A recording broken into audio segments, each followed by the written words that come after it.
প্রিয় লিসেনার্স, এখন যে ঘটনাটি আমি আপনাদের সাথে শেয়ার করতে যাচ্ছি, এই ঘটনাটি ইলিশ মাছ কেন্দ্রিক। ইলিশ মাছ কেন্দ্রিক অসংখ্য ঘটনা আমরা কিন্তু আগেও বলেছি, এখনো বলছি, আজকেও বলছি, ভবিষ্যতেও হয়তো বা ইনশাল্লাহ আমরা বলবো। এর মধ্যে কিছু কমন ব্যাপার রয়েছে। এই কমন ব্যাপারটি আমি ছোটবেলা থেকেই শুনে আসছি। আমার নানি, দাদি, নানা, আমাদের আশেপাশে আরো যারা আছেন, তারা এই ঘটনাটি বারবার পুনরাবৃত্তি করেন। হয়তোবা আপনাদের মধ্যে অধিকাংশ মানুষই সেটা জানেন। সেটা কেমন, যে কোনো একজন ব্যক্তি রাতে বাড়িতে ফিরছিলেন, তার বাড়িতে ফিরতে ফিরতে অনেক রাত হয়ে যাচ্ছে। ওনার সাথে কয়েকটি ইলিশ মাছ ছিল। সে যখন রাতের বেলা গ্রামের পথ দিয়ে হাঁটছিল, তখন হঠাৎ তার মনে হলো যে পেছনে কোনো অশরীরী হেঁটে হেঁটে আসছে। অশরীরী তাকে বলল যে আমাকে ইলিশ মাছ দে। নাকি সুরে তাকে বলছে, কিন্তু সেই ইলিশ মাছ দিচ্ছে না, বারবার তাকে ডিস্টার্ব করছে। অবশেষে সেই ব্যক্তি বলল যে তোকে ইলিশ মাছ ভাজা খাওয়াবো, চল আমার সাথে আমার বাড়িতে চল। তো ওই অশরীরী লোভে লোভে তার সাথে তার বাড়িতে গেল। বাড়িতে যাওয়ার পরে ওই ব্যক্তি তার স্ত্রীকে বলল যে ইলিশ মাছ খুব ভালো করে ধোও, ইলিশ মাছ কোটো এবং ভাজো। তো ডুবো তেলে ইলিশ মাছ ভাজা হচ্ছে। ওদিকে ইলিশ মাছের লোভে ওই অশরীরী রান্নাঘরের পাশে দাঁড়িয়ে আছে। ওই অশরীরী বারবার বাইরে থেকে বলছে আমাকে মাছ দে, মাছ দে।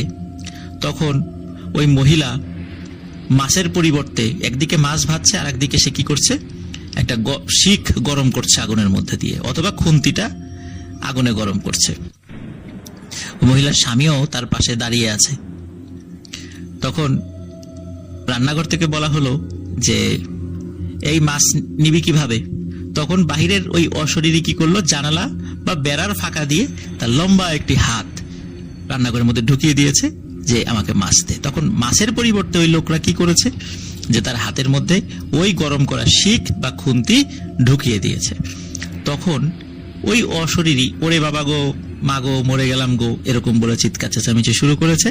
সকালে গিয়ে দেখা গেল সেখানে একটি কাক মরে পড়ে আছে। প্রিয় লিসেনার্স, এই ধরনের ঘটনা আপনারা অনেক শুনেছেন।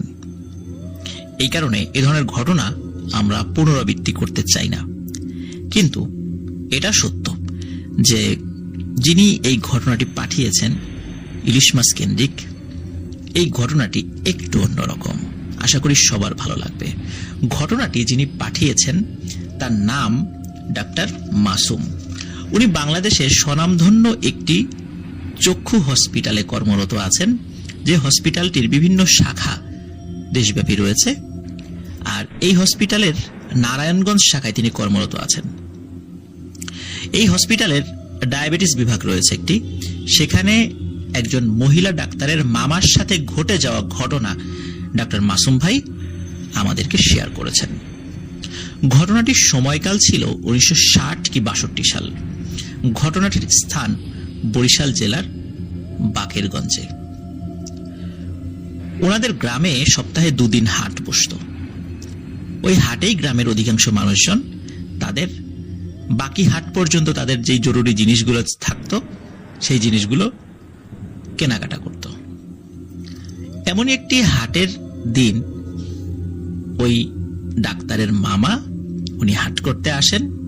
ওনার প্রয়োজনীয় যে জিনিসগুলো বিক্রির জন্য ছিল সেগুলো বিক্রি করার পরে ওনার জন্য যেই জিনিসগুলো কেনা প্রয়োজন সেগুলো কেনেন। এর মধ্যে কয়েকটি ইলিশ মাছ ছিল। যেহেতু বরিশাল এলাকা নদী এলাকা, সেখানে ইলিশ মাছের দামও স্বাভাবিকভাবে কিছুটা কম, যার কারণে উনি মানে একটা ইলিশ মাছ না কিনে বেশ কয়েকটি ইলিশ মাছ কিনেছিলেন। এবং ইলিশ মাছ কিনে উনি ওনার বাড়ির দিকে হাঁটা শুরু করেন। সাধারণত হাট শেষে নিজেদের বাড়ির পথে একসাথে 7-8 জন বা 10-12 জনের একটি গ্রুপ করে সাধারণত গল্প গুজব করতে করতে সবাই বাড়িতে আসে। কিন্তু ওই দিন কোনো কারণে তার দেরি হয়ে যায় এবং ওনার বাড়ির দিকে রওনা দিতে দিতে 8টা বা 9টা বেজে যায়। আর 8টা বা 9টা অনেক রাত, স্পেশালি গ্রামে, এটা তো আমরা অনেকেই জানি। আর 1960 কি 62 সালের দিকে এটি তো আরো অনেক রাত, কারণ তখন মানুষ কিন্তু সন্ধ্যার পরপরই ঘুমিয়ে পড়তো। এখনো কিন্তু বাংলাদেশে অনেক জায়গা আছে যারা সন্ধ্যার পরপরই ঘুমিয়ে পড়ে এবং সকালবেলা ফজরের আজানের সাথে সাথে উঠে যায়, বা তারা আজানের আগেও ওঠে। তো উনি যেহেতু রাত করেই ফেলেছিলেন, উনি ফিরছেন ইলিশ মাছ এবং অন্যান্য যে জিনিসগুলো তিনি কিনেছিলেন সেগুলো নিয়ে ফিরছিলেন। আর গ্রামের রাস্তাঘাট সাধারণত দেখবেন যে রাস্তার দুপাশে বেশ গাছপালা, ঝোপঝাড় এগুলো থাকে, এখনো তো আছে। আর 1960-62 সালের কথা তো বাদই দিলাম, তখন তো আরো গাছপালা ঝোপঝাড় ছিল। ওনার হাতে কোনো আলো ছিল না, চাঁদের আলোই ছিল ওনার ভরসা। সেই ভরসা করে উনি কিন্তু এগিয়ে যাচ্ছিলেন। আর রাস্তাঘাট তো না সব চেনাই ছিল, সুতরাং কোনো সমস্যা হওয়ার কথা না। এখানে একটি বিষয়, সেটি হচ্ছে যে মেইন রাস্তা যেটি বাজার থেকে চলে এসেছে, সেদিক দিয়ে দীর্ঘ পথ হাঁটার পর একটি জায়গায় এসে রাস্তাটি দুটো দিক চলে গেছে, একটি গ্রামের দিকে, আরেকটি সোজা গিয়ে একটি পরিত্যক্ত খাল বা পুকুর এখানে গিয়ে শেষ হয়েছে। খাল বা পুকুরের আগে একটি পরিত্যক্ত কুয়াও রয়েছে। এই পথে দিনের বেলা মানুষজন হাঁটাহাঁটি করলেও সন্ধ্যার পরে এই পথে কেউ যায় না, কারণ ওইদিকে কোনো মানুষের ওই সময়ে ঘর বাড়ি ছিল না। কিন্তু এখন তো অনেক কিছু পরিবর্তন হয়েছে। উনি যখন রাতের বেলা একা একা ওই রাস্তা দিয়ে ফিরছিলেন এবং ওই রাস্তার মোড়ে এসে, যেখান থেকে রাস্তা দুই দিকে চলে গেছে, ওখান থেকে যে উনি কোন দিকে যাবেন সেটা তো উনি জানতেন যে ওনার বাড়ির রাস্তা কোন দিকে। উনি যখন ওনার বাড়ির রাস্তা দিয়ে কিছু পথ এগিয়েছেন, হঠাৎ করে পেছন থেকে কেউ একজন ওনাকে ডেকে ওঠে যে, এই কই যাও, তোমার বাড়ির পথ তো ওইদিকে না, তোমার বাড়ির পথ তো উল্টো রাস্তায়। তখন উনি বেশ চমকে ওঠেন যে কি ব্যাপার, কে ডাকে পেছন থেকে। উনি পেছন দিকে তাকিয়ে দেখেন ওনাদের গ্রামেরই একজন খুব পরিচিত ব্যক্তি, মুরব্বী মানুষ। তখন উনি বলছেন যে, কেন, এটাই তো মনে হয় গ্রামের রাস্তা। তখন ওই মুরব্বী বলে, না না, এটা গ্রামের রাস্তা না, এটা ওই যে সেই খালপাড়ে যাওয়ার রাস্তা। তখন উনি চিন্তা করেন যে কি ব্যাপার, আমি কি তাহলে ভুল রাস্তায় আসলাম রাতের বেলা, যেহেতু আলো টালো নেই। উনি চিন্তা করেন যে হতেও পারে যে আমি ভুল রাস্তায় চলে এসেছি। উনি দ্বিধাগ্রস্ত হয়ে পড়েন, যেহেতু পেছন থেকে একজন মানুষ বলছেন। এই চিন্তা করে উনি ওনার বাড়ির পথ ছেড়ে দিয়ে উনি সেই রাতের বেলা ওই পথটি ধরেন, যেই পথে কোনো জনবসতি নেই এবং একটি খাল বা পুকুরের কাছে গিয়ে ওই রাস্তাটি শেষ হয়ে গেছে এবং সন্ধ্যার পরে ওই রাস্তাতে কেউ হাঁটে না। উনি সেই রাস্তা দিয়ে হাঁটতে থাকেন এবং হেঁটে যাচ্ছেন। হাঁটতে হাঁটতে উনি কিন্তু পেছনে আর একজন মানুষের হাঁটার শব্দ শুনছেন এবং পেছন দিকে মাঝে মাঝে তাকিয়েও দেখছেন, এবং সত্যিই দেখছেন যে ওই যে লোকটি যিনি তাকে রাস্তা থেকে সরিয়ে এনে অন্য পথ দেখিয়ে দিচ্ছেন, তিনিও হেঁটে আসছেন। কিন্তু পেছন দিকে তাকিয়ে যখন তাকে বলে যে, চাচা সামনে আসেন, গল্প করতে করতে যাই, উনি আর সামনে আসেন এবং কোনো কথাও বলে না।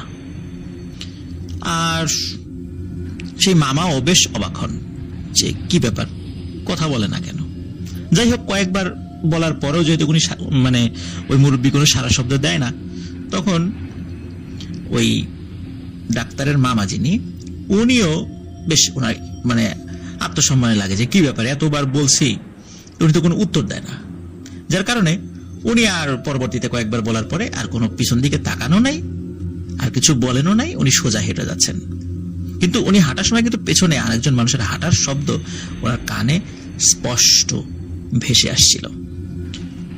কিছু সময় হাঁটার পর উনি সামনে দেখেন যে রাস্তা শেষ, এবং রাস্তার শেষ মাথায় সেই পুকুর বা খাল, আর এই খালের পাশেই রয়েছে একটি পরিত্যক্ত কুয়া। উনি বুঝতে পারেন উনি ভুল পথে চলে এসেছেন। উনি পেছন দিকে তাকিয়ে ওই লোকটিকে খুঁজতে থাকেন এবং তাকে বলবেন যে আমাকে ভুল রাস্তা কেন দেখাইলা। কিন্তু উনি পেছন দিকে তাকিয়ে কাউকেই দেখতে পান না। উনি হঠাৎ ফিল করেন যে কুয়ার মধ্যে কিছু শব্দ, খসখস খসখস শব্দ। উনি আসলে বুঝতে পারেন নাই যে এই কুয়াটা বা হন্টেড কিনা বা কি, এরকম কোনো কথা আসলে ওনার জানা ছিল না। উনি চিন্তা করেন কি ব্যাপার, কুয়ার মধ্যে খসখস খসখস শব্দ কিসের।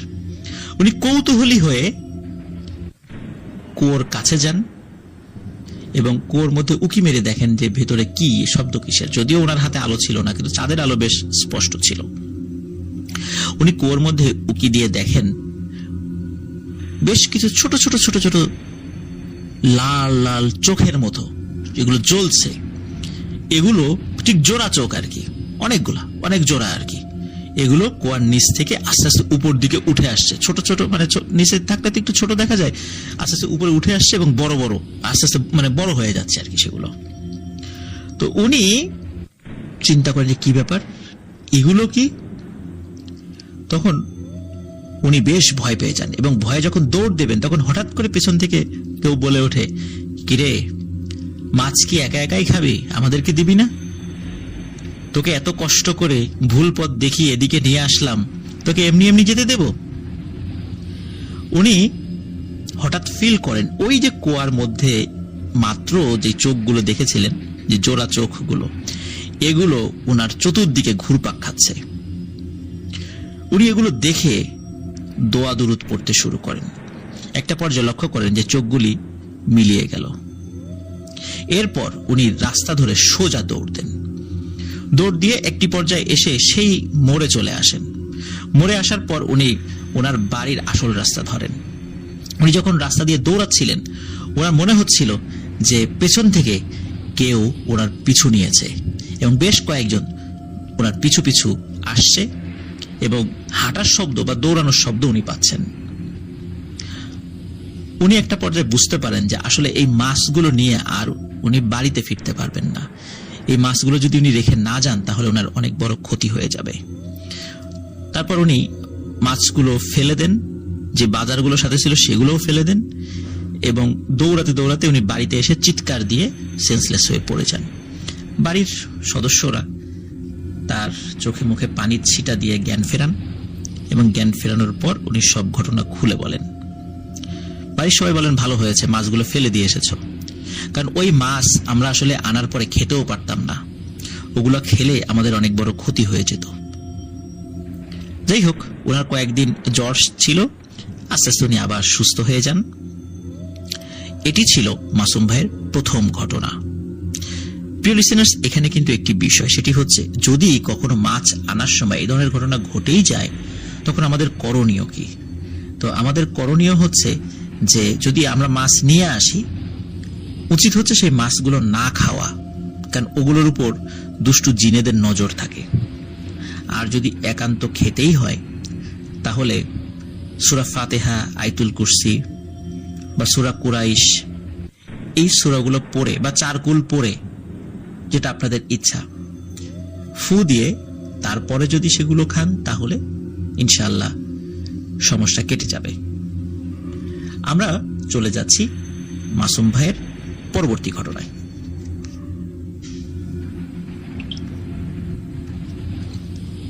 মাসুম ভাইয়ের দ্বিতীয় ঘটনায় সকলকে স্বাগত জানাচ্ছি, আমি আফনান। এই ঘটনাটিও একটা প্রত্যন্ত গ্রাম কেন্দ্রিক। গ্রামের ঘটনা তো সবাই ভালোবাসেন, তাই না? আমিও ভালোবাসি। গ্রামের ঘটনা যখন আমি বলি তখন আমার কাছে মনে হয় আমি সেই জায়গাগুলোতে ফিরে গিয়েছি। অনেক ছোটবেলায় যখন দাদা বাড়িতে গিয়েছি, নানা বাড়িতে গিয়েছি, তখন গ্রামের যেই ফিলিংসটা, এই ফিলিংসটা পাই যখন এই ঘটনাগুলো আমি বলি। আশা করি আপনারা যারা শহরের জীবনে চলে এসেছেন তারা এই ফিলিংসটা অবশ্যই মিস করেন। এই জন্য আপনাদের গ্রামের ঘটনা অনেক ভালো লাগে। এই ঘটনাগুলোর মাধ্যমে আপনারা চলে যেতে পারেন সেই সময়ে, যে সময়টা আমরা পার করে এসেছি, আর হয়তোবা সেই সময়ে ফিরে যাওয়া সম্ভব নয়। প্রিয় লিসেনার্স, মাসুম ভাইয়ের গ্রামের বাড়ি চাঁদপুর জেলার একেবারে শেষ দিকে, আর ওনার নানা বাড়ি লক্ষ্মীপুরের রায়পুরের খাইল্লারপুর নামক একটি জায়গা। আর ওখানে একটি গ্রাম রয়েছে, নাম হচ্ছে চরপাতা।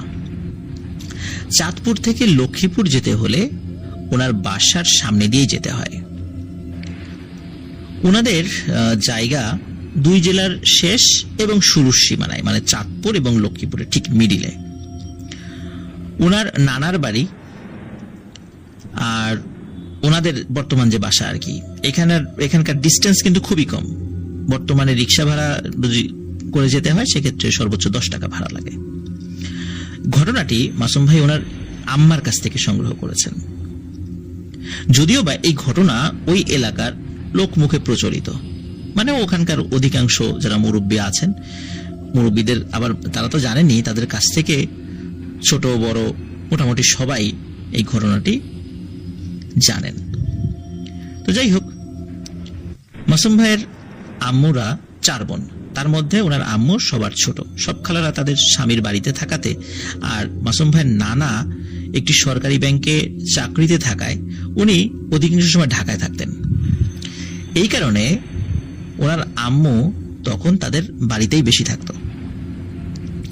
ঘটনা শুরু হয় ঠিক যেভাবে, সেটি হচ্ছে যে ওনার আম্মুর চাচাতো ভাইয়ের বড় ছেলে, তার নাম হচ্ছে মিজান, বড় বয়স কত হবে, 7 থেকে 8 বছর এমনটা হবে। ঘটনা যেদিন শুরু হয় সেদিন রাতে অনেক বৃষ্টি হচ্ছিল। বৃষ্টি যখন মোটামুটি থেমে যায় তখনও গুড়ি গুড়ি বৃষ্টি হচ্ছিল। হঠাৎ মিজান নামের ওই ছেলেটা ওয়াশরুমে যাবে বলে তার মায়ের কাছে বলে। রাত তখন মোটামুটি প্রায় 12:30 কি 1টা এমন। তো মিজানের মা সে ঘুম থেকে ওঠে, এই গুড়ি গুড়ি বৃষ্টির মধ্যে তার ছেলেকে নিয়ে বাড়ি থেকে বাইরে বের হয়। এটা তো আমরা সকলেই জানি যে গ্রামে অধিকাংশ ওয়াশরুমগুলো ঘরের বাইরে থাকে, আর ওই ওয়াশরুমটা ঘর থেকে একটু বেশি বাহিরে ছিল। যাই হোক, ওকে ওয়াশরুমে নিয়ে যায়। মিজান যখন ওয়াশরুম সেরে তার মায়ের সাথে আবার ঘরে ফিরে আসে, হঠাৎ করে সে বলতে থাকে যে তার পেটে খুব ব্যথা করছে, এবং অদ্ভুত বিষয় যে তার কলেরা শুরু হয়ে যায়। এখানে একটি বিষয় বলে রাখা ভালো যে ওয়াশরুমটিতে সে গিয়েছিল সেই জায়গা এবং মাসুম ভাইয়ের নানা বাড়ি যেটা, সেখানকার মানে যে জায়গাটা রয়েছে আর কি, ওই কাছাকাছি একটি ভয়ানক বাগান রয়েছে। এই বাগান কেন্দ্রিক ছোট বড় বেশ কিছু ঘটনা মানুষের সাথে ঘটত, এবং অনেক ঘটনা এখনো ঘটে টুকটাক আর কি, অত বড় কিছু না।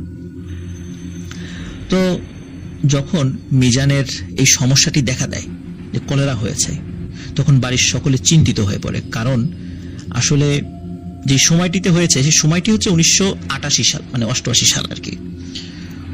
যদিও বা খুব বেশি দিন বা বেশি বছর আগের কথা নয়, কিন্তু তারপরেও ওই সময়ও যদি কোনো গ্রামে কলেরা শুরু হতো একবার, পুরো গ্রাম ধরে সাফ হয়ে যেত, যেটাকে আমরা ওলা ওঠা বলি আর কি। তখন বিভিন্ন রিচুয়াল করে এই কলেরাকে থামানোর জন্য চেষ্টা করত। কেউ কেউ অনেক কুসংস্কারের আশ্রয় নিত, যার কোনো বৈজ্ঞানিক ভিত্তি নেই এবং ধর্মীয় ভিত্তিও নেই। যাই হোক, মিজান রাতের বেলায় প্রচন্ড অসুস্থ হয়ে পড়ে এবং সকাল বেলায় মারা যায়। তার মৃত্যুতে পরিবারের শোক নেমে আসে। মিজানকে কবর দেওয়ার জন্য যখন সবাই ব্যস্ত, কিন্তু অন্যদিকে বাড়ির প্রতিটি ঘরে 1-2 করে কলেরায় আক্রান্ত। হঠাৎ করে বিভিন্ন বাড়িঘরে এই ধরনের সমস্যা সৃষ্টি হয়, সবাই চিন্তিত হয়ে পড়ে। মিজানদের বাসা থেকে শুরু আশেপাশের বিভিন্ন বাড়িতে সেটা ছড়িয়ে পড়েছে সকালবেলায়। মাসুম ভাইয়ের নানুর বাড়িতেই বেশি। সবাই ভাবে আস্তে আস্তে ঠিক হয়ে যাবে, কিন্তু না, ঘটনা ঘটে অন্যটা। সবাই লক্ষ্য করে যারা কিনা একটু রাত করে বাসায় ফেরে, তারা সবাই হঠাৎ রাত থেকেই কলেরায় আক্রান্ত হচ্ছে।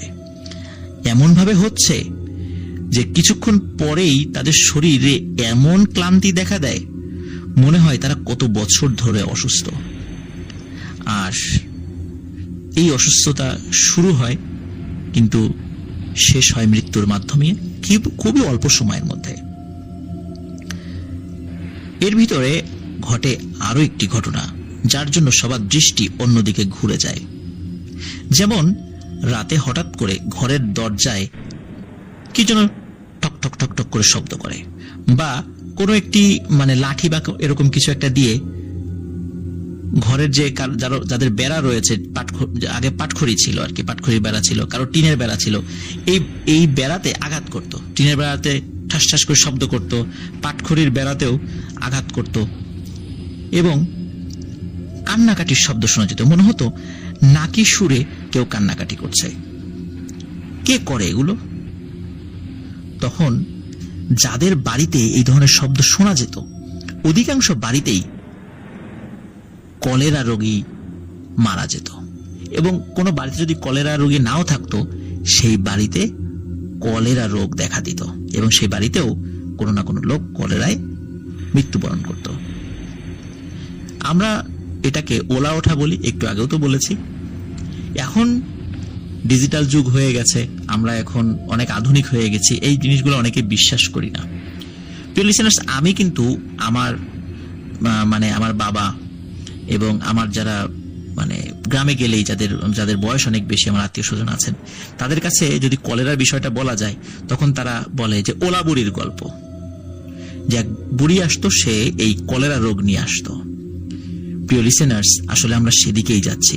ঘটনা কিন্তু সত্য, এবং এই ঘটনা যে শুধু এই যে জায়গার কথা বলেছেন সেখানেই হয়েছে তা না, এটি কিন্তু বাংলাদেশের বিভিন্ন জায়গায় এই ধরনের ঘটনা ঘটেছে। যাই হোক, ঘটনার মধ্যে আবার ঢুকে যাচ্ছি। তখন এই ধরনের সিচুয়েশন যখন তৈরি হয়ে গেল, এই মাসুম ভাইয়ের আব্বা উনি তখন ওনার পরিচিত একজন হুজুরকে ডেকে নিয়ে আসেন এই বিষয়টা সমাধান করার জন্য। স্থানীয় ভাষায় এই রিচুয়ালটাকে আমান বলা হতো। আমান দেয়া। আমানটা কি? আমান হচ্ছে যে গ্রামের অনেক পুরুষ একসাথে মিলে একটি ছোট ছাগল নিয়ত করত এবং তারা সবাই একজন হুজুরের সাথে জিকির বা দোয়া পড়তে পড়তে বাড়ি বা গ্রামের এক পাশ থেকে আর এক পাশে যেত রাতের বেলা হাতে মশাল নিয়ে। ঠিক তেমনি মাসুম ভাইয়ের আব্বু একজন হুজুরকে আমান দেওয়ার জন্য ঠিক করে এবং সবাই নিয়ম করে দেয় যে রাতে বাড়িতে ঢোকা ও বের হওয়া নিষেধ, এমনকি সন্ধ্যার পরে ঘরের বাইরে খুব প্রয়োজন ছাড়া বের হওয়া নিষেধ। কারণ যারাই এরকম বের হচ্ছিল তারাই কলেরায় আক্রান্ত হচ্ছিল, আর যাদের বাড়িতে রাতের বেলা সেই শব্দ শোনা যেত তারাও কলেরায় আক্রান্ত হচ্ছিল। ওই হুজুর উনি মাসুম ভাইদের নানার বাড়িতে যান।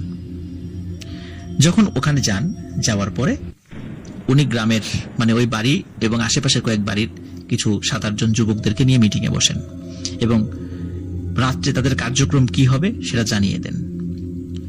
তখন তারা বলে, ঠিক আছে, আমরা তাহলে একটু খাওয়া দাওয়া করে নেই, আমরা রাতের বেলা কাজ শুরু করব। তারা চলে গেছে, কিন্তু দেখা গেল যে যাওয়ার পরে যে 7-8 জন চলে গিয়েছিল, কথা দিয়েছিল যে একটু পরে ফিরে আসবে, এসেছে মাত্র 3-4 জন। অন্যরা কোথায়? অন্যদের কলেরা শুরু হয়ে গেছে। বলে এত অল্প সময়ের মধ্যে, একটু আগেই এরা ভালো ছিল, এত শক্ত স্বাভাবিক মানুষ, কলেরা শুরু হয়ে গেল, এও কিভাবে সম্ভব? যাই হোক, এই কয়জন লোককে নিয়েই হুজুর আমান শুরু করেন। যারা করছিলেন এটা সবাই ভয় পাচ্ছিলেন, না জানি তাদের সাথেও কোন ঘটনা ঘটে। এভাবে ভয়ে ভয়ে সবাই কাজ শুরু করে দেয়। অবস্থা এতটাই খারাপ ছিল যে মাসুম ভাইয়ের আব্বু উনি ওনার মাসুম ভাইয়ের নানার বাড়ির সীমানা থেকে দূরে দাঁড়িয়ে ওনার আম্মার সাথে কথা বলে চলে যেত। ওনাদের গ্রাম এবং একই পাশাপাশি গ্রাম, তো বিশেষ করে মাসুম ভাইয়ের যে নানুর বাড়িতে এই সমস্যাটা প্রকট হয়ে গিয়েছিল, যার কারণে উনি ওইখানে ঢুকতেন না, এই গ্রামের সীমানার বাইরে থেকে কথা বলে চলে যেতেন ওই কয়েকদিনের জন্য। যাই হোক, হুজুর আমান দেওয়ার জন্য কিছু লোকদেরকে সাথে নিয়ে কিন্তু ছাগলটাকে সামনে রাখতে হবে এবং তারা পেছনে থাকবেন, এইভাবে তারা আমান শুরু করে। প্রথম দিন বাড়ির 3 দিকে 3টা তাবিজ দিয়ে বাড়ি বন্ধ করে দেন আর সবাইকে রাতে ঘরে থাকার জন্য বলে দেন। এও বলেন বাহিরে যত রকম শব্দ হোক না কেন কেউ যেন ঘরের বাহির থেকে বের না হয়, আর সবাই বেশি বেশি করে কোরআন, সালাত এবং আল্লাহর জিকির করবেন। হুজুর আমানকে 3 ভাগে ভাগ করেন। হুজুর আসার পর থেকে হুজুরকে একটি ঘরে থাকতে দেওয়া হয়, সেখানেও কিছু উপদ্রব শুরু হয়, যেমন রাতে ঘরের দরজায় বাড়ি দেয়া, মেয়েলি কণ্ঠে ধমক দেয়া। কিন্তু এই বাড়ি বা ঘরের বাকি সদস্যরা কিন্তু কিছুই শুনতো না। ওই হুজুর স্বপ্নেও ভয় দেখাতে আসতো। হুজুরের স্বপ্নের মধ্যে কে বা কারা ভয় দেখাতে আসতো, এই বলে চলে যা, তোদের কারণে আমাদের কাজের ব্যাঘাত হচ্ছে। হুজুর একদিন স্বপ্নেই জিজ্ঞেস করে, তোরা এখানে কেন আসলি আর তোরা কতজন? স্বপ্নেই হুজুরকে বলে, আমরা তো আসি নাই, আমাদেরকে তো ওরাই আনছে। হুজুর বলল, ওরা কেমনে আনবে? ওরা কি জেনে শুনে কি মৃত্যুকে ডেকে আনবে? তখন স্বপ্নের মধ্যে দেখতে পাওয়া একটি বুড়ি, হাতে একটি লাঠি, মানে কুজো বুড়ির মতো, চেহারাটা খুবই বিশ্রী। ওই মহিলাটি বলে যে ওরা এত বেশি বেশি একজন আরেকজনকে গজব দেয়, বলে তুই ঠাটা পড়ে মরবি, তুই কলেরায় মারা যাবি। তো এই কারণেই তো আমরা আসি, এই কারণেই তো আল্লাহ আমাদেরকে পাঠায়। ওরা যদি গজব না দিত একজন আরেকজনকে, বা অভিশাপ না দিত, তাহলে কি আমরা আসতে পারতাম? সুতরাং আমরা আসতে বাধ্য হয়েছি, আমাদের কাজে ব্যাঘাত ঘটাবি না। আর আমরা একটা দল আছি, এই দলে দলে আমরা শিকারে বের হই। এবং হুজুরকে ধমক দেয়, বলে তুই চলে যা। হুজুর বলে, না, আমি আমার কাজ শেষ না করে যাব না। যে কাজে এসেছি সেই কাজটি হচ্ছে গ্রামের মানুষকে তোদের হাত থেকে রক্ষা করা, যাতে করে ওরা বেঁচে থাকে। মৃত্যু যখন আসবে সেটা তো হবেই, আল্লাহ যখন যাকে মৃত্যু লিখে রাখবে তার তো হবেই। তোদের হাতে মৃত্যু থাকলে কেউ ঠেকাতে পারবে না, কিন্তু জেনে শুনে তোদের হাতে কাউকে ছেড়ে দিতে পারি না। এই কথা হুজুর স্বপ্নেই বলেন। যাই হোক, পরের দিন সবাইকে হুজুর স্বপ্নের বিষয়টি খুলে বলেন, এবং যখন হুজুর তার লোক সাথে নিয়ে রাতের বেলা আমান দিত, একদিনে কিন্তু এটা হতো না প্রিয় লিসেনার্স, এটা কিন্তু মানে দীর্ঘ একটা, মানে আজকে একটা জায়গায়, আজকে রাত্রে একটা জায়গায়, কালকে রাত্রে একটা জায়গায়, এইভাবে সারা গ্রামের ভরে, মানে ধীরে ধীরে আস্তে আস্তে পুরো গ্রাম ভরে দিতে হবে। একদিন এটা শেষ করা যাবে না। এটার বিভিন্ন প্রক্রিয়া আছে যদিও। তো প্রায় 2 মাস সময় লাগবে, হুজুর এটা বলেছিলেন, যে এদেরকে তাড়াতে হলে। তো এইভাবে 2 মাস ধরে আমান চলতে থাকে। যখন শেষ দিকে চলে এসেছে, যে মানে তখন উপদ্রবটা বেড়ে যায়। যেমন রাতের বেলা যখন আমান শুরু হতো, তখন বিভিন্ন বাড়িতে ঢিল ছোড়াছুড়ি, চিৎকার চেঁচামেচি, কান্নাকাটি, এরকম শব্দ শোনা যেত। যখন আস্তে আস্তে এই কলেরার প্রকোপ গ্রামে কমে এসেছে, তখন ঘটে আর একটি ঘটনা। ওই যে ছাগলটা রিচুয়ালের জন্য আনা হয়েছিল, ওই ছাগলটা কি করে, মাসুম ভাইয়ের আম্মার চাচা তার বেশ কিছু গাছ খেয়ে ফেলে এক রাত্রে। ওরা কিছু প্রিয় গাছ ছাগলটি খেয়ে ফেলেছিল, যার কারণে উনি খুব ক্ষিপ্ত হন। উনি সকালবেলা হুজুরকে বলেন যে আপনার এই ছাগল আমার গাছগুলো নষ্ট করেছে, খেয়ে ফেলেছে, আপনি এক্ষুনি বাসা থেকে বের হয়ে যাবেন আর ছাগলটা নিয়ে চলে যাবেন। তখন হুজুর বলেন যে আমি কি আমার কাজে এসেছি না আপনাদের কাজে এসেছি? আমি তো আপনাদের বাঁচানোর জন্য চেষ্টা করছি। কিন্তু মাসুম ভাইয়ের আম্মার চাচা এত বেশি আসলে রাগান্বিত ছিলেন এই ছাগল, মানে গাছ খাওয়াকে কেন্দ্র করে, ছাগলের গাছ খাওয়াকে কেন্দ্র করে, যার কারণে উনি আসলে হিতাহিত জ্ঞান শূন্য হয়ে পড়ে, কারণ ওনার প্রিয় গাছগুলো এরকম নষ্ট করে ফেলেছিল ছাগল। তিনি হুজুরকে বাসা থেকে বের করে দেন। ওই রাত্রেই একটি করুণ ঘটনা ঘটে। কলেরা ছাড়াই হঠাৎ মাসুম ভাইয়ের আম্মার চাচা উনি মারা যান। হার্ট স্ট্রোক করে মারা গিয়েছিলেন বলে ধারণা করা হয়, কিন্তু কলেরায় মারা যান নাই। আসলে কেন উনি মারা গিয়েছিলেন বা কি হয়েছিল আমরা সেটা জানি না।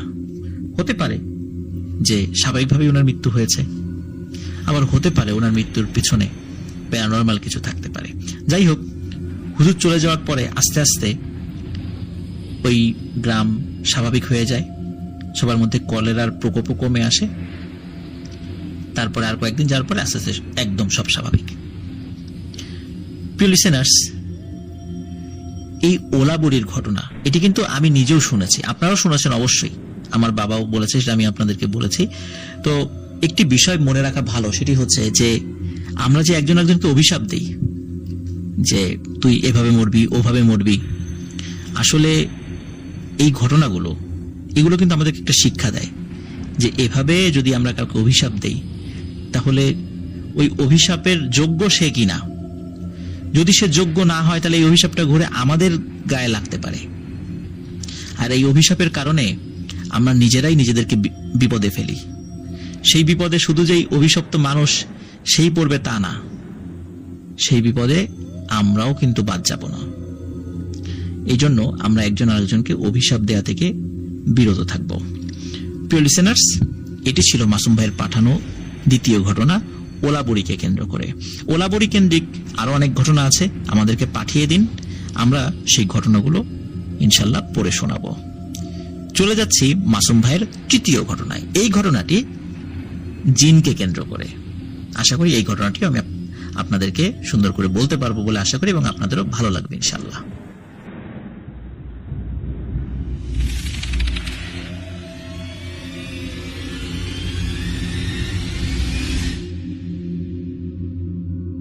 প্রিয় লিসেনার্স, ডক্টর মাসুম ভাইয়ের তৃতীয় এবং শেষ ঘটনাটি আমি এখন আপনাদেরকে বলবো। আশা করি এই ঘটনাটিও আপনাদের সকলের ভালো লাগবে।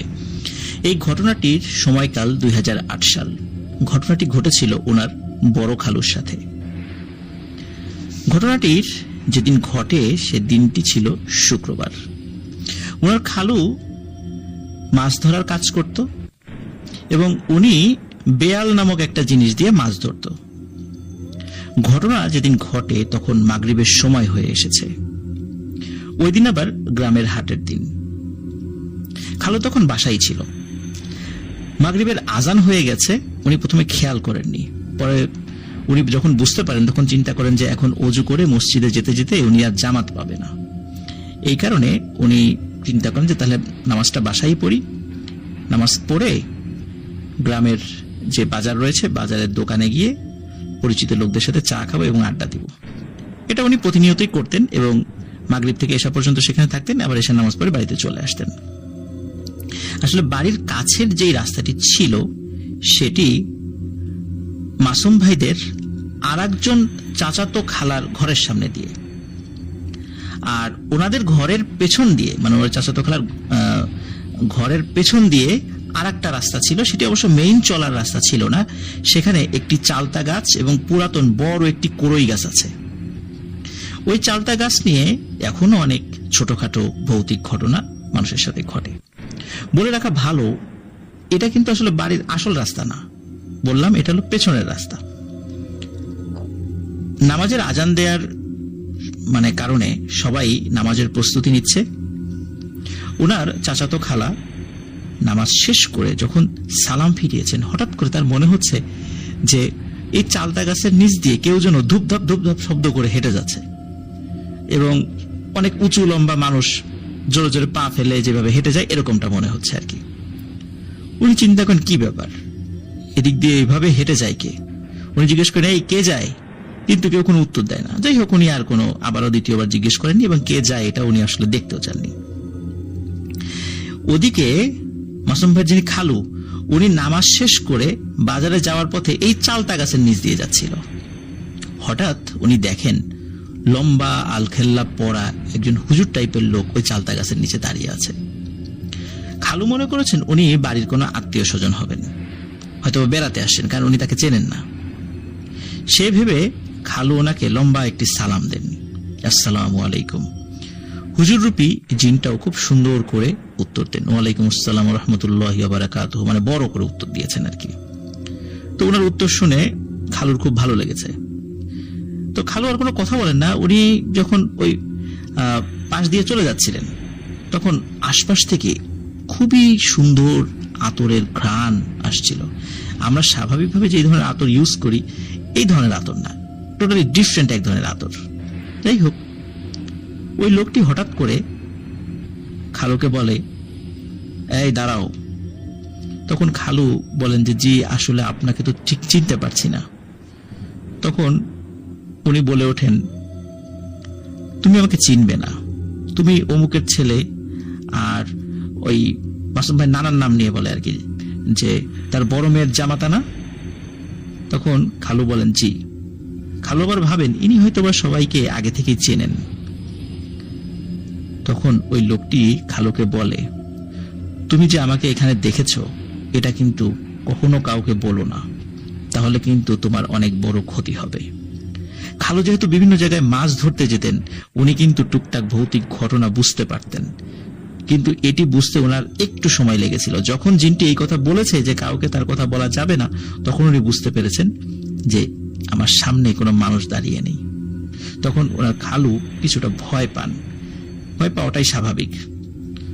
তখন ওই আলখেল্লা পরা মানুষটি খালুকে বলেন, কোনো দিকে না তাকিয়ে সোজা চলে যাবা, আর খবরদার যেটা বলেছি কাউকে বলবা না আমার কথা যে তুমি আমাকে এখানে দেখেছো। তখন খালু বলেন যে জি, আমি কাউকে বলবো না আপনাকে দেখার কথা। তখন খালু মাথা নিচু করে দোকানের দিকে হাঁটা দেন। খালু বুঝতে পারে যে ওনার সাথে একজন জিনের দেখা হয়েছিল। যাই হোক, উনি দোকানে যান। দোকানে গিয়ে চা খেতে খেতে সবার সাথে গল্প করতে করতে হঠাৎ করে মুখ ফসকে উনি কিছু সময় আগে এক জিনের দেখা পেয়েছিল, এটি ইনি দোকানের লোকদের সামনে বলে দেন এবং কি কি মানে কিভাবে কি দেখেছে, কি কথা আছে সেটাও বলে দেন। তো যথাক্রমে রাত্রে বাসায় এসে রাত্রে খেয়ে তিনি ঘুমিয়ে যান। হঠাৎ মধ্যরাতে একটি স্বপ্ন দেখে তার ঘুম ভেঙে যায়। স্বপ্নটা ছিল এমন, সন্ধ্যায় তিনি যে আলখেল্লা পরা লোকটাকে দেখেছেন সেই লোকটি তাকে বলছে, তোকে এত করে নিষেধ করার পরও তুই সবার সামনে আমাকে নিয়ে সব বলে দিলি, কাজটা কি তুই ঠিক করলি? তুই আমাকে প্রতিশ্রুতি দিয়েছিলি না যে তুই কাউকে বলবি না, তুই এই কাজটা কেন করলি? আমি তো নিজের ইচ্ছায় তোর সামনে দেখা দেই নাই, হঠাৎ করে তুই আমাকে দেখে ফেলেছিস। সুতরাং তুই যেহেতু বলে দিয়েছিস আর আমি এখানে থাকি এটা মানুষ বুঝে গিয়েছে, মানুষ তো আমাকে ডিস্টার্ব করবে, তোকে এর ফল ভোগ করতেই হবে। এরপর তিনি ঘুম থেকে জেগে যান। উনি খুবই নড়াচড়া করে জেগে যাওয়ার কারণে খালাও জেগে যান। জিজ্ঞেস করে কি হয়েছে, কিন্তু উনি রাত্রে কিছু বলেন না। পরের দিন সকালবেলা পুরো ঘটনা খালাকে খুলে বলেন। দিনের বেলা আর কোনো সমস্যা হয় না। সন্ধ্যায় তিনি মাগরিবের নামাজ শেষ করার পর হঠাৎ ওনার প্রচন্ড জ্বর এবং বমি হতে থাকে। ডাক্তারের কাছে নিয়ে যাওয়ার মতো ওনার কোনো অবস্থা ছিল না, এই জন্য ডাক্তারকেই ডেকে আনা হয়। ডাক্তার ওষুধ দিয়ে যান এবং ওষুধ খাওয়ার পর ওনার বমি কমে আসে, ওনার ঘুম হয়। কিন্তু মধ্যরাতে হঠাৎ উনি ঘুম থেকে চিৎকার করে ওঠেন। সবাই ওনাকে এসে বলে কি হয়েছে কি হয়েছে। তখন সবাই খেয়াল করেন যে খালু কিছু বলতে চাচ্ছে কিন্তু কথা বলতে পারছে না। এক পর্যায়ে সবাই বুঝতে পারে যে খালুর জবান বন্ধ হয়ে গেছে, উনি কথা বলতে পারছেন না। তখন মাসুম ভাইয়ের খালা, খালাতো বোন সহ বাড়ির সকলে কান্নাকাটি শুরু করেন। আর ওই রাত্রেই চারদিক থেকে মানুষ চলে আসে। পরবর্তীতে অনেক ডাক্তার কবিরাজ দেখানোর পরও কোনো সমাধান করা যায়নি, অবস্থা যেমন ছিল তেমনই থাকে। এমনও যদি হতো যে ওনার পরিবারের অন্য লোকও উপার্জনক্ষম আছেন, তা কিন্তু ছিল না। উনি পরিবারের একমাত্র উপার্জনক্ষম ব্যক্তি। ওনার এরকম অথর্ব হয়ে পড়ে থাকা পরিবারের জন্য একটা বিশাল বিপর্যয় ডেকে নিয়ে আসে। আত্মীয় স্বজনরা সর্বোচ্চ চেষ্টা করে তাকে সুস্থ করার জন্য, কিন্তু কিছুতেই কিছু হচ্ছে না।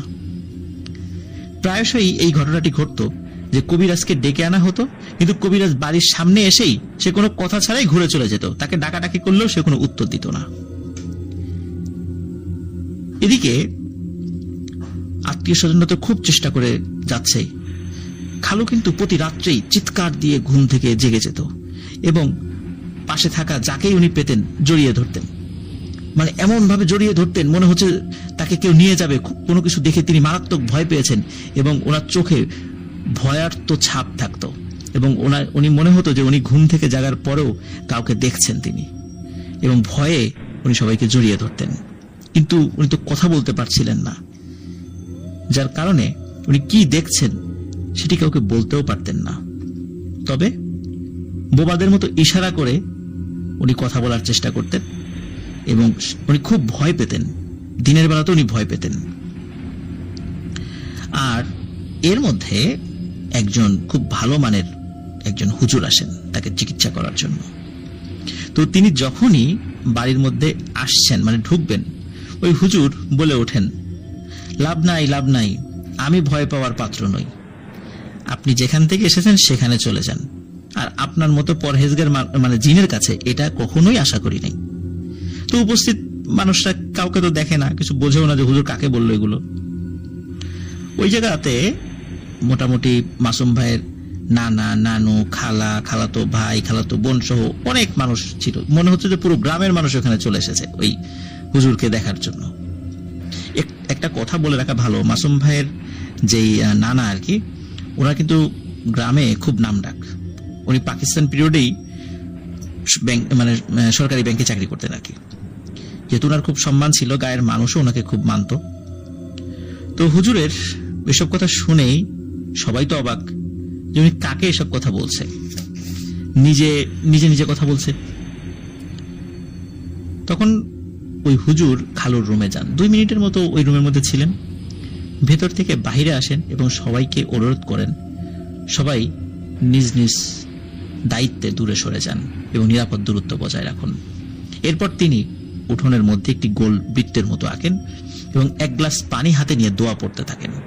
দোয়া পড়তে পড়তে একটা পর্যায়ে মনে হচ্ছিল ওর হাত কাঁপছে এবং গ্লাসের পানিও মনে হচ্ছে যে বের হয়ে আসার চেষ্টা করছে, কারণ হাত কাঁপার সাথে সাথে গ্লাসের পানির মধ্যে কম্পন সৃষ্টি হয়েছে এবং কম্পনটা তো বেড়ে যায় যে গ্লাসের মধ্যে থাকা পানিও ভেতর থেকে বাইরে পড়ে যাচ্ছিল। এসব দেখে উপস্থিত মানুষও ভয় পেয়ে যায়। হঠাৎ ওনার খালু ঘরের ভেতর থেকে চোখ বন্ধ অবস্থায় বাইরে আসতে থাকেন। সবাই তো অবাক যে চোখ বন্ধ করে একটি মানুষ কিভাবে হাঁটে। তো উনি হুজুরের আঁকা বৃত্তর মধ্যে এসে বসে যান। এতদিন কথা বলতে না পারা মানুষটা স্পষ্টভাবে কথা বলা শুরু করেন। তখন তিনি হুজুরের নাম ধরে জিজ্ঞেস করেন, তুমি কেন এখানে এসেছো? তখন হুজুর বলেন, আপনি জানেন আমি কেন এসেছি, আর আপনি লোকটাকে কেন এত কষ্ট দিচ্ছেন, কি অপরাধ তার? এসব কথা কিন্তু সবার সামনে হচ্ছে, প্রিয় লিসেনার্স। তখন খালুর মধ্যে থাকা সেই জিনটি বলতে থাকে, এই বেয়াদবটা আমার সাথে কথার বরখেলাপ করেছে, ওকে শাস্তি দিচ্ছি, ওর আরো শাস্তি হবে, তুমি চলে যাও। এই কথা বলে খালুর মধ্যে থাকা সেই জিনটি হাসতে থাকে। তখন হুজুর বলেন, আপনার কথা শুনে কিন্তু আমার মনে হচ্ছে আপনি একজন পরহেজগার জিন, এবং আমি ঢুকেও সেটাই বুঝতে পেরেছি যখন আমি বাড়িতে আসি। আপনার কাছে তো এটা শোভা পায় না, আপনার দ্বারা এটা তো শোভা পায় না। কখনো কোনো পরহেজগার জিন, ভালো জিন কোনো মানুষকে কষ্ট দেয় না। আপনি কেন একে কষ্ট দিচ্ছেন? আপনি চলে যান। তখন ওই জিনটি সাফ জানিয়ে দেয় যে তার আরো শাস্তি হবে এবং এই শাস্তি না দেওয়া পর্যন্ত তিনি যাবেন না। পরে ওই হুজুর অনেক রিকোয়েস্ট করে ওই জিনকে এবং বলে যে আপনি কিসের বিনিময়ে যাবেন? তখন ওই জিনটি ইমানদার হওয়ার কারণে সে বলে যে ঠিক আছে, আমি চলে যাব, কিন্তু কয়েকটি শর্ত দিয়ে যাব।